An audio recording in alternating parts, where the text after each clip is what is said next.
आईने के सामने सजता संवरता हर कोई है, पर आईने की तरह साफ दिल रखता कोई नहीं है। इंसान घर बदलता है, दोस्त बदलता है, रिश्ते बदलते हैं, मगर फिर भी वो परेशान और दुखी रहता है, क्योंकि वो खुद को नहीं बदलता।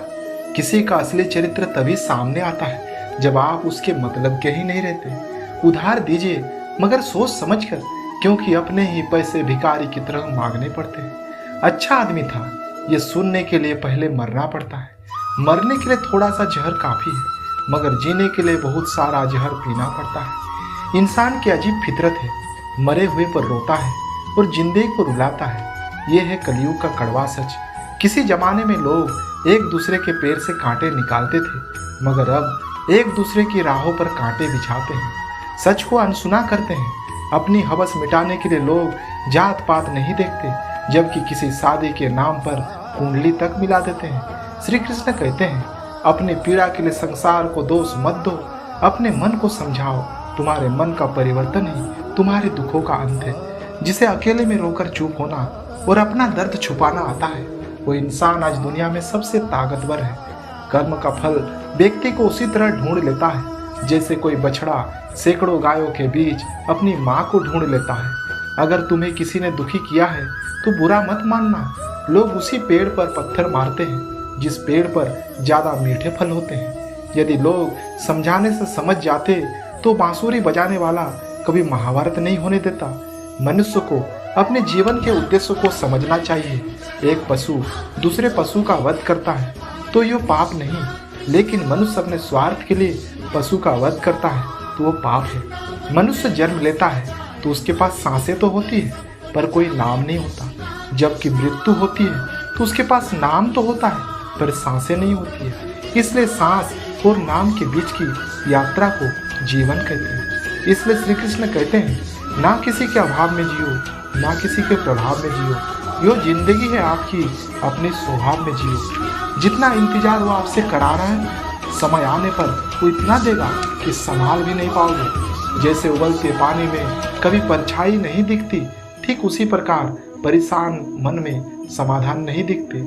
एक बार शांत होकर देखिए, सभी समस्याओं का हल मिल जाएगा। दर्द तो एक संकेत है कि आप जिंदा हैं, समस्या एक संकेत है कि आप मजबूत हैं, और प्रार्थना एक संकेत है कि आप अकेले नहीं हैं। भाग्य के दरवाजे पर सर पीटने से बेहतर है कर्मों का तूफान पैदा करें, दरवाजे अपने आप खुल जाएंगे। जीवन में आधे दुख इस कारण से आते हैं क्योंकि उनसे आशाएं बड़ी बड़ी होती है। इन आशाओं का त्याग करके देखो, जीवन में सुखी सुखी। श्री कृष्ण अच्छे लोगों की परीक्षा बहुत लेते हैं, परंतु कभी उनका साथ नहीं छोड़ते, और बुरे लोगों को कृष्ण बहुत कुछ देते हैं, परंतु उनका कभी साथ नहीं देते। इंसान आज इसलिए दुखी नहीं है कि वो ईश्वर को नहीं मानता, इंसान इसलिए दुखी है क्योंकि वो ईश्वर की नहीं मानता। कुदरत के फैसले पर कभी शक मत करना।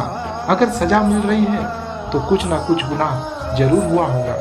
हमेशा छोटी छोटी गलतियों से बचने की कोशिश किया करो, क्योंकि इंसान पहाड़ों से नहीं पत्थरों से ठोकर खाता है। हर किसी के अंदर अपनी ताकत और अपनी कमजोरी होती है। मछली जल में नहीं दौड़ सकती और शेर पानी में राजा नहीं बन सकता। इसलिए अपने आप को किसी से कम मत समझना। अच्छी किस्मत के लोग थोड़ा भी बुरा होने पर भगवान को कोसते हैं, और बुरे किस्मत के लोग थोड़ा भी अच्छा होने पर भगवान का स्मरण और धन्यवाद करते हैं। आज हम इतना परेशान क्यों हैं? श्री कृष्ण से कितना कुछ छूटा। पहले माँ छूटी, फिर पिता छूटे, फिर जो नंद यशोदा मिले वो भी छूटे, संगी साथी छूटे, फिर श्री राधा भी छूटी, गोकुल छूटा, फिर मथुरा छूटी। श्री कृष्ण से जीवन भर कुछ ना कुछ छूटता ही रहा। नहीं छूटा तो देवत्व, मुस्कान और अपनी सकारात्मक सोच। श्री कृष्ण फिर भी परेशान नहीं हुआ। वह उत्सव के प्रतीक है। सब कुछ छूटने पर भी कैसे खुश रहा जा सकता है, जो श्री कृष्ण से अच्छा कोई नहीं बता सकता। इसलिए हमेशा खुश रहे, मुस्कुराते रहे। समय कभी नहीं रुकता। यदि आज बुरा चल रहा है तो कल अवश्य अच्छा आएगा। आज केवल निस्वार्थ भाव से कर्म कीजिए, वही आपके हाथ में है। ईश्वर ने हमारे भाग्य में जो लिखा है उसे हमसे कोई नहीं छीन सकता, लेकिन अगर हमें अपने ईश्वर पर भरोसा है तो हमें वो भी मिल सकता है जो हमारे भाग्य में नहीं लिखा होता। एक बार राधा ने श्री कृष्ण से पूछा, प्यार का असली मतलब क्या होता है? श्री कृष्ण ने हंसकर कहा, जहाँ मतलब होता है वहाँ प्यार ही कहाँ होता है। अगर नाखून बढ़ जाए तो नाखून काटी जाती है, उंगलियां नहीं। इसी प्रकार अगर रिश्तों में दरार आ जाए तो दरार को मिटाया जाता है, रिश्तों को नहीं। आज कभी भी स्वयं पर घमंड मत करना। पत्थर भी भारी होकर पानी में अपना वजूद खो देता है। सदैव संदेह करने वाले व्यक्ति के लिए प्रसन्नता इस ना लोक में है और ना ही कहीं और है। जिंदगी में ऐसे दो लोगों का होना बहुत जरूरी होता है। पहला कृष्ण, जो ना लड़े फिर भी जीत पक्की कर दे, और दूसरा कर्ण, जब हार सामने हो फिर भी साथ न छोड़े। बार बार अपमानित होने के बाद भी जो आपसे जुड़े रहे, आवश्यक नहीं कि वो निर्लज ही हो। कदाचित यह भी हो सकता है उसके जीवन में आपका स्थान उसके सम्मान से भी अधिक हो।